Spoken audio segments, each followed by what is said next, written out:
बिहार की सियासत इस वक्त अपने रोमांचक मोड पर है। विधानसभा चुनाव की जोर आजमाइश तेज हो चुकी है। एक तरफ बीजेपी जेडीयू के नेतृत्व में एनडीए पूरे दमखम से मैदान पर है, तो दूसरी तरफ कांग्रेस आरजेडी के महागठबंधन ने मोर्चा संभाल लिया है। लेकिन इस बार मुकाबला सिर्फ दो तरफा नहीं, क्योंकि प्रशांत किशोर की जन स्वराज पार्टी ने खेल को त्रिकोणीय बना दिया है। तीनों तरफ से जबरदस्त किलेबंदी और रणनीति की जंग जारी है। 243 सीटों वाली बिहार विधानसभा में जादुई आंकड़ा है 122 का, और इसी आंकड़े को छूने की दौड़ ने बिहार की राजनीति को बना दिया है शतरंज का सबसे बड़ा मैदान। बिहार चुनाव में अब तक के जो समीकरण सामने आए हैं, उसमें एक चीज तो तय हो गई है। बिहार में सरकार भले ही किसी भी पार्टी या गठबंधन की बने, लेकिन नई सरकार में दबदबा सिर्फ 5 जातियों का ही होगा। यानी इन 5 जातियों के बूते ही बिहार में नई सरकार का गठन संभव है। कैसे, चलिए इसे विस्तार से समझते हैं। सबसे पहले बात करते हैं यादव जाति की। सरकार के मुताबिक बिहार में इस समुदाय की संख्या 14% है। बिहार में दोनों गठबंधन ने यादवों को जमकर टिकट दिया है। एनडीए ने यादव समुदाय के 17 उम्मीदवार बनाए हैं। इसी तरह महागठबंधन से करीब 67 यादव लड़के इस बार मैदान में हैं। दानापुर, परसा जैसी कई विधानसभा सीटों पर दोनों पार्टियों ने यादव उम्मीदवार ही उतारे हैं। 2020 के विधानसभा चुनाव की अगर बात करें तो यादव जाति के 52 उम्मीदवारों को जीत मिली थी। इनमें से करीब 40 यादव महागठबंधन से जीतकर सदन पहुंचे थे। पहले एनडीए और फिर महागठबंधन की सरकार में यादवों की अहम भूमिका थी। दूसरा, अब बात करते हैं कोयरी जाति की। बिहार में इस समुदाय की आबादी करीब 3% है। कोयरी की सबसे ज्यादा आबादी शाहबाद और मिथिलांचल इलाके में है। कोयरी के रिझाने के लिए इस बार दोनों गठबंधन ने अपने अपने तरीके से दांव खेला है। एनडीए ने इस बार कोयरी समुदाय के 22 उम्मीदवारों को टिकट दिया है। महागठबंधन की तरफ से 23 कोयरी समुदाय के नेताओं को टिकट दिया है।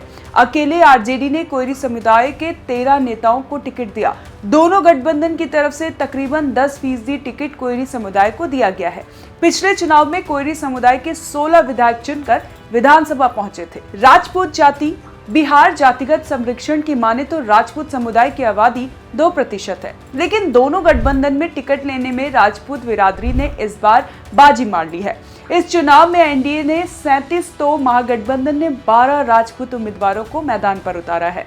2020 में राजपूत बिरादरी के 27 विधायक जीतकर सदन पहुंचे थे। टिकट वितरण के बाद कहा जा रहा था कि सरकार किसी की भी बने, राजपूत समुदाय का दबदबा रहेगा। बिना राजपूत विधायक के सरकार का गठन संभव नहीं। अब है भूमिहार जाति। राजपूत की तरह बिहार में भूमिहारों की भी आबादी 2% ही है, लेकिन टिकट लेने में भूमिहार भी आगे निकल गए।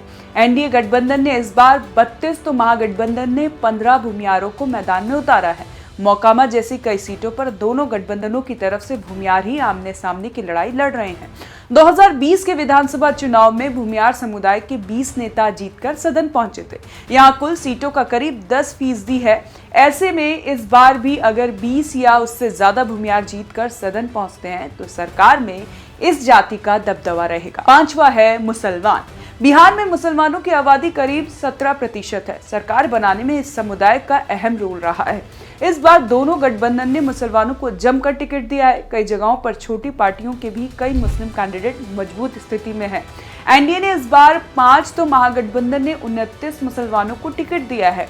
2020 में 19 मुसलमान विधायक जीतकर सदन पहुंचे थे। हालांकि एनडीए कोटे से एक भी मुस्लिम विधायकों को जीत नहीं मिली थी। बिहार में इस बार मुद्दे चाहे विकास के हों या नेतृत्व के, लेकिन मैदान में मुकाबला आखिरकार इन्हीं 5 जातियों के इर्द गिर्द घूमता दिख रहा है। यही वो जाति समूह है जिनकी जनसंख्या प्रभाव और वोटिंग पैटर्न तय करेगा कि सत्ता की चाबी किसके हाथ में जाएगी। यादव आरजेडी की ताकत है। कोयरी जेडीयू और पीके के बीच झूल रहे हैं। राजपूत एनडीए का आधार है। भूमिहार बीजेपी की रीढ़ बन चुके हैं और मुसलमान इस बार एआईएमआईएम, पीके और आरजेडी के बीच बटे नजर आ रहे हैं।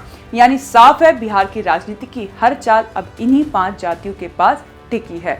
और ये 5 जातियां सत्ता की चाबी किसको सौंपती है ये तो समय ही बताता है। और ये 5 जातियां सत्ता की चाबी किसको सौंपेंगी ये तो समय ही बताएगा। आपको क्या लगता है? आप हमें कमेंट कर जरूर बताएं और देखते रहें ONG न्यूज।